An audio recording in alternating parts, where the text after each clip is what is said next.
There are so many fitness myths that you are probably following on a daily basis that is honestly wasting your time in the gym. So today we're going to look at 5 common fitness myths that hopefully by the end of this video you will not follow anymore. So many people who are a beginner in the gym follow these, and ultimately you're wasting your time. So let's go ahead and dive right in, see what those fitness myths are. These are honestly so many beginners, they waste so much time with these. So the first myth that a lot of beginners follow when first starting out and that they think is that you have to work out to burn fat. And you might be thinking to me, okay, like all these people who are doing lots of cardio, they look super lean, they're, have very little fat. What's up with that? I don't need to work out to burn fat. Well, no, not at all. And actually, you literally don't have to do any type of movement. The thing about it is that when you do different workouts, you build some muscle, you maybe do some cardio, these do burn a lot of extra calories. But if you think about it, you actually just burn calories doing absolutely nothing to keep yourself alive. What gets people in trouble a lot of times is when they pair not doing any exercise with also overeating on a lot of food. So to actually lose weight or lose fat, all you have to do essentially is eat less calories every single day than you burn. So for example, if someone burns 2,000 calories a day, and that's from literally just sitting and doing nothing, maybe they're just lying in bed, if they eat 1,500 calories a day, they're eating 500 less calories per day than they need to maintain weight. So because of that, guess what? They're gonna lose weight. They're not exercising, they're not working out, they're not even moving. I will say this is not the best strategy though, simply because you will be eating a very small amount of food for yourself. In addition to this, you're going to be losing a lot of muscle, you're not going to be feeling very good, and there are a lot of good benefits for exercise that are kind of independent of the overall weight loss goals. So definitely still exercise. Another common myth that really people just need to ditch all completely is that the anabolic window matters. Now, if you're not familiar with what the anabolic window is, essentially a lot of people, when it was old school bodybuilding, think that right when you get done with a workout, you need to consume some type of protein within 30 minutes to an hour after you work out. And this idea was basically to spike muscle protein synthesis as quickly as possible after your workout, so then you can recover and of course get more muscle. It sounds good on paper, but unfortunately today's knowledge on this, it just is flat out not false. And in fact, as long as you're getting your optimal amount of protein spread out through your entire day, it really doesn't matter when you're actually eating your protein. Now, with that said, you can eat some protein after your workout. That probably wouldn't be the worst of ideas, of course, but you don't need to. As long as you're getting roughly 1 gram per pound of body weight, I should say, or a little bit less, you're going to be totally good to go.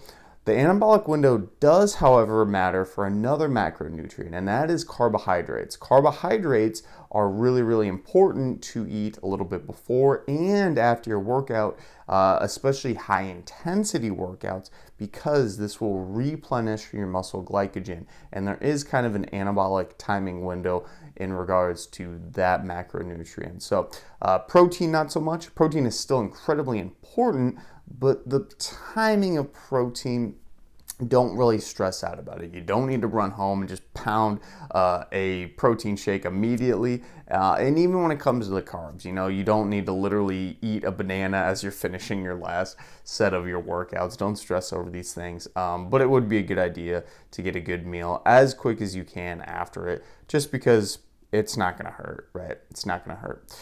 Another super, super common myth that I see all the time in the gym is people stretching before your workouts. You are wasting so much time when you're stretching before your workouts, and here's the reason why.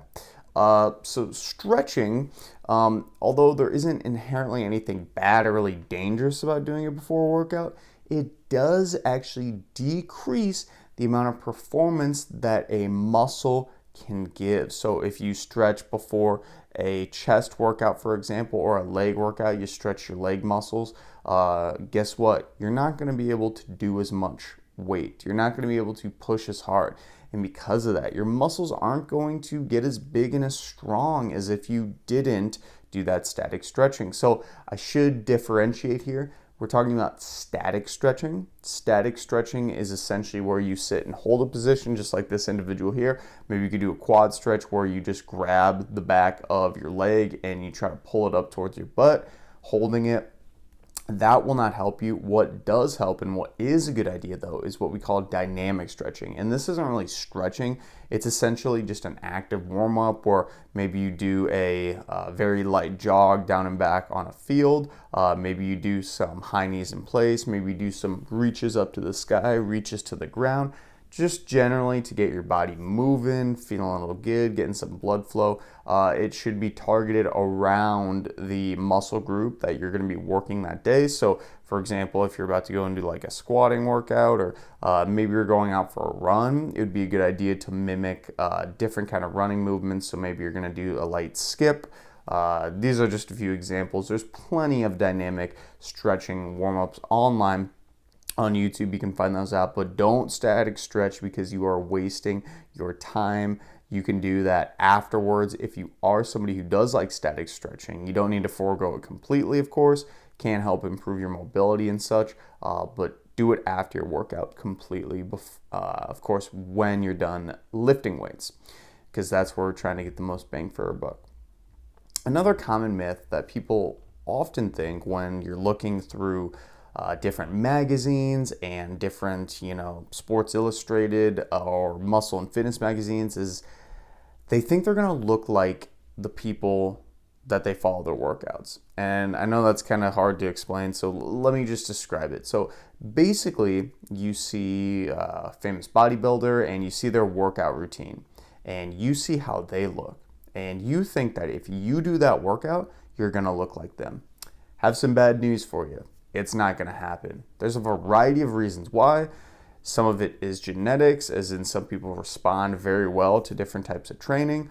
Some people have very optimized nutrition and recovery, as in they're basically doing this for a living, so they're going to be able to optimize every single aspect of this. A lot of them, speaking of optimization, are using some type of performance-enhancing drug or PED, which of course gives them quite a bit of an upper advantage. So there's a lot of things to consider when you're following a workout program. It's not to say that that workout program isn't bad or is a bad program.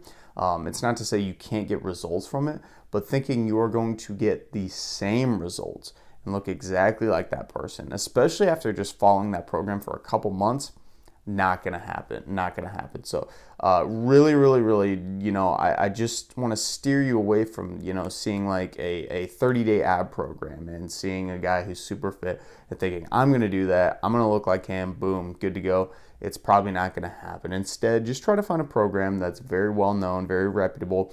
Maybe it is from a famous bodybuilder, and just stick with it. Be open-minded with your results and realize that your body and everyone's body, when you're doing anything fitness related, is going to look very, very different, just in general. And of course, this one is gonna get some flack. So cardio burns fat. This is a myth to some degree. So let's talk why. So cardio in itself can burn fat. Cardio can burn fat. So when you do cardio, your body usually relies on two different fuel sources. And your body just relies on two different fuel sources in general to stay alive. And these fuel sources, they end up coming to the same thing where you're just trying to get energy. And we get energy from usually carbohydrates. This can be stored carbohydrates in the muscle. So this is muscle glycogen. You can also store glycogen in your liver. and there can be some basically energy that's turned over in the body from that. But of course, it also can be taken in through dietary means too. So dietary carbohydrates.